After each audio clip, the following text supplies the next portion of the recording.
Sorry about that, guys. My phone was full, so I've deleted some stuff and I'm going to pick up right where I stopped before. Lucy looked at these while he was setting out the tea things. They had titles like The Life and Letters of Silenus, or Nymphs and Their Ways, or Men, Monks, and Gamekeepers, a study in popular legend, or Is Man a Myth?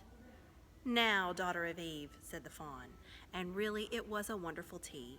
There was a nice brown egg lightly boiled for each of them, and then sardines on toast, and then buttered toast, and then toast with honey, and then a sugar-topped cake. And when Lucy was tired of eating, the fawn began to talk. He had wonderful tales to tell of life in the forest.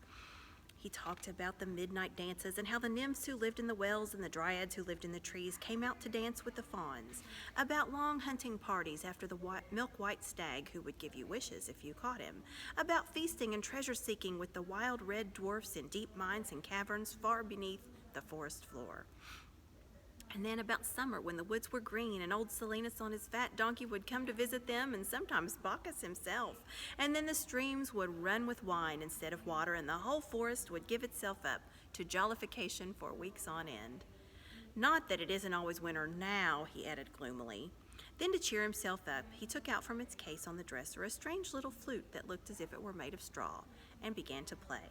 And the tune he played made Lucy want to cry and laugh and dance and go to sleep all at the same time.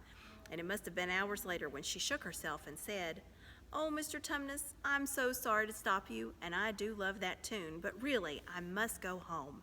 I only meant to stay for a few minutes." "It's no good now, you know," said the fawn, laying down its flute and shaking its head at her very sorrowfully. "No good," said Lucy, jumping up and feeling rather frightened. "Well, what do you mean? I've got to go home at once. The others will be wondering what has happened to me." But a moment later she asked, "Mr. Tumnus, whatever is the matter?" For the fawn's brown eyes had filled with tears, and then the tears began trickling down its cheeks, and soon they were running off the end of its nose, and at last it covered its face with its hands and began to howl. Mr. Tumnus, said Lucy in great distress. Don't, what is the matter? Aren't you well? Dear Mr. Tumnus, do tell me what is wrong." But the fawn continued sobbing as if its heart would break, and even when Lucy went over and put her arms around him and lent him her handkerchief, he did not stop. He merely took the handkerchief and kept on using it, wringing it out with both hands whenever it got too wet to be any more use, so that presently Lucy was standing in a damp patch. "Mr. Tumnus," bawled Lucy in his ear, shaking him, "do stop it at once. You ought to be ashamed of yourself, a great big fawn like you. What on earth are you crying about?" Oh, sobbed Mr. Tumnus. "I'm crying because I'm such a bad fawn." "I don't think you're a bad fawn at all," said Lucy. "I think you're a very good fawn. You are the nicest fawn I ever met." Oh, you wouldn't say that if you knew," replied Mr. Tumnus between his sobs. "No, I'm a bad fawn. I don't suppose there ever was a worse fawn since the beginning of the world." "But what have you done?" asked Lucy. "My old father now," said Mr. Tumnus. "That's his picture over the mantelpiece. He would never have done a thing like this." "A thing like what?" asked Lucy. "Like what I've done," said the fawn. "Taken service under the White Witch. That's what I am. I'm in the pay of the White Witch." "The White Witch? Who is she?" "Why, it is she that has got all Narnia under her thumb. It's she that makes it always winter, but never Christmas. Think of that." "How awful," said Lucy. "But what does she pay you for?" "That's the worst of it," said Mr. Tumnus with a deep groan.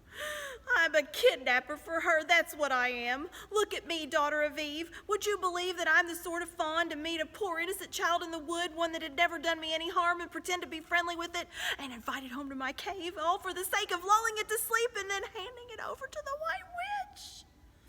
"No," said Lucy, "I'm sure you wouldn't do anything of the sort." "But I have," said the fawn. "Well," said Lucy, rather slowly, for she wanted to be truthful and yet not be too hard on him. "Well, that was pretty bad. But you're so sorry for it that I'm sure you will never do it again." "Daughter of Eve, don't you understand?" said the fawn. "It isn't something I have done. I'm doing it now, at this very moment." "What do you mean?" cried Lucy, turning very white. "You are the child," said Tumnus. I had orders from the White Witch that if I ever saw a son of Adam or a daughter of Eve in the wood, I was to catch them and hand them over to her. And you are the first I've ever met, and I pretended to be your friend and asked you to tea, and all the time I've been meaning to wait till you were asleep and then go and tell her." "Oh, but you won't, Mr. Tumnus," said Lucy. "You won't, will you? Indeed, you really mustn't." "And if I don't," said he, beginning to cry again, "she's sure to find out. And she'll have my tail cut off and my horns sawn off and my beard plucked out, and she'll wave her wand over my beautiful cloven hooves and turn them into horrid solid hoofs like a wretched horse. And if she's extra and specially angry, she'll turn me into stone, and I shall only be a statue of a fawn in her horrible house until the 4 thrones of Cair Paravel are filled, and goodness knows when that will happen or whether it will ever happen at all." "I'm very sorry, Mr. Tumnus," said Lucy, "but please let me go home."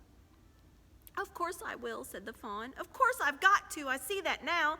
I hadn't known what humans were like before I met you. Of course I can't give you up to the witch. Not now that I know you. But we must be off at once. I'll see you back to the lamppost.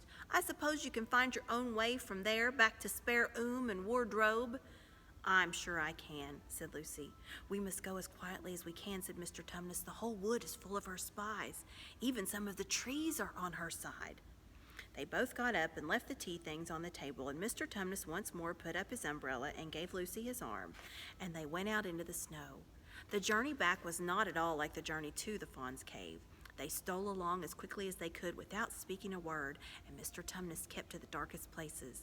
Lucy was relieved when they reached the lamppost again. "Do you know your way from here, daughter of Eve?" said Tumnus.